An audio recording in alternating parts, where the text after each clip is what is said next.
नमस्कार साथियों, मैं प्रवीण कुमार स्वागत करता हूं अपने YouTube channel history for RPSC पर। आज हम रिव्यू करेंगे इस पुस्तक का जिसका नाम है मध्यकालीन भारत वस्तुनिष्ठ।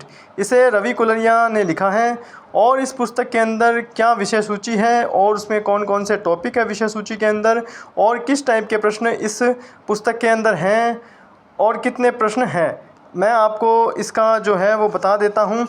आप इसका अनुक्रमणिका ये देखिए, इसके अंदर मध्यकालीन भारतीय इतिहास के स्रोत से लेकर के अरब तुर्क आक्रमण, फिर दिल्ली सल्तनत हो गई, सारे सैयद लोदी तुगलक खिलजी वंश हैं, फिर सल्तनत कालीन प्रशासन है, विजयनगर बहमनी साम्राज्य है, इसके अलावा प्रांतीय राज्य हैं। ये जो कॉलेज लेक्चरर का टॉपिक है, जौनपुर, मालवा, गुजरात, बंगाल, ओडिशा और बहमनी और विजयनगर साम्राज्य, भक्ति सूफी आंदोलन, मुग़ल वंश, उसके बाद में सभी जो शासक हैं वो, और फिर मुग़लकालीन प्रशासन, मुग़लकालीन समाज, कला, संस्कृति और मराठों का इतिहास।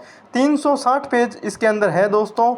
और इस पुस्तक के अंदर लगभग हर टॉपिक के अंदर अच्छे खासे प्रश्न हैं। आपको मैं दिखा देता हूँ कि आप देखिए, ये इसका पहला टॉपिक है मध्यकालीन भारतीय इतिहास। इसके पहले टॉपिक में आप प्रश्न देख सकते हैं, अच्छे से आप देख लीजिए कि इसमें किस टाइप के प्रश्न हैं।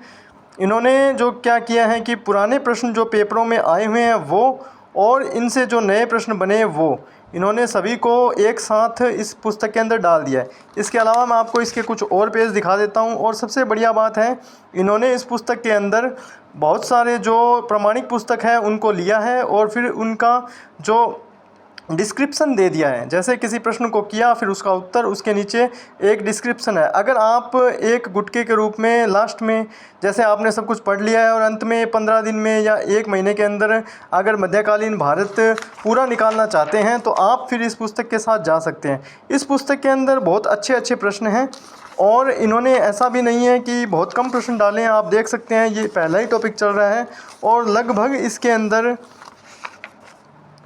200 से 250 के आसपास इसमें प्रश्न होंगे। और ये देखिए कि पहले टॉपिक के अंदर लगभग 277-78 प्रश्न इसके अंदर हैं। इसके बाद में ये जो दूसरा टॉपिक है ये आप देख लीजिए, अरब तुर्क आक्रमण। वैसा ही है कि पहले प्रश्न दिया गया है, बस इन्होंने एक कमी ये रख दी है कि इधर ये नहीं लिखा है कि ये किस एग्ज़ाम में आए हुए हैं। तो ये ऐसा इन्होंने क्यों किया इसके बारे में अपने को नहीं पता है, पर पुस्तक बहुत शानदार लिखी है इन्होंने। अब ये जो है ये एक टॉपिक है दिल्ली सल्तनत की स्थापना और गुलाम वंश। इन्होंने छोटे से छोटे प्रश्न और बड़े से बड़े प्रश्न को लिया है और उसके बाद में उसकी व्याख्या करी है। और व्याख्या किससे करी गई है, जैसे आप देख सकते हैं भी। पहला प्रश्न है, फ़क्र मुदब्बिर के अनुसार मोहम्मद गौरी ने किसे अपने भारतीय ठिकानों का प्रतिनिधि वली अहद घोषित किया? कुतुबुद्दीन ऐबक को। ठीक है, सभी को पता है। अब इसके बाद इन्होंने बताया कि मैंने इसे सतीश चंद्रा जो है मध्यकालीन भारत की प्रमाणिक पुस्तक है उससे उठाए। इसके बाद में आप देख सकते हैं कि ऐसा भी नहीं है कि इन्होंने एक ही पुस्तक से व्याख्या कर दी हो। अब ये जो 16 नंबर प्रश्न है आप इसे देखिए कि निम्नलिखित में से इल्तुतमिश का वजीर कौन था? निज़ामुल मुल्क जुनैदी। अब इन्होंने इसके बाद में इसकी व्याख्या करी और इसके बाद में बताया कि मैंने इसे हरीश चंद्र वर्मा जो दिल्ली यूनिवर्सिटी की मध्यकालीन भारत की इतिहास की किताब है उसमें से उठाया है।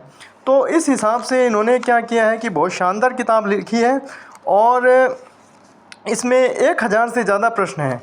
ये जो किताब है ये आपके लिए काफ़ी कारगर साबित होगी स्कूल लेक्चरर के एग्ज़ाम के अंदर और फर्स्ट ग्रेड जो है और कॉलेज लेक्चरर का जो एग्ज़ाम है मध्यकालीन भारत उसके अंदर भी।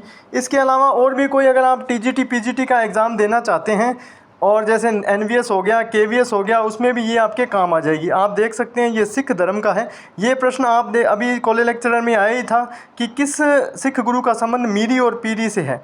इसमें इन्होंने एक नया प्रश्न बना दिया कि कौन से सिख गुरु मीरी और पीरी नामक 2 तलवारें रखते थे। बहुत शानदार प्रश्न है, हो सकता है आगे पेपर में आ जाए गुरु हरगोविंद। और पहले जो प्रश्न था किसका संबंध मीरी पीरी से था, वो भी उसका आंसर भी हरगोविंद है। इन्होंने ये जो है ये व्याख्या जो है इसकी उठाई है मध्यकालीन भारत में भक्ति आंदोलन शिहाबुद्दीन इराकी की पुस्तक से। मतलब इन्होंने बहुत अच्छा कार्य किया है और सराहनीय कार्य किया। ये पुस्तक आपको ऑनलाइन अमेजन और फ्लिपकार्ट से मिल जाएगी या फिर आप जिस शहर में रहते हैं वहाँ से मिल जाएगी। इस पुस्तक पे 260 रुपये प्रिंट है और ये पुस्तक आपको लगभग 250-240 रुपये में मिल जाएगी, कोई समस्या नहीं है और एक अच्छी पुस्तक है। और आप इस पुस्तक को लीजिए और इस पे कार्य कीजिए, ये आपको अच्छी सफलता दिलाएगी। धन्यवाद साथियों।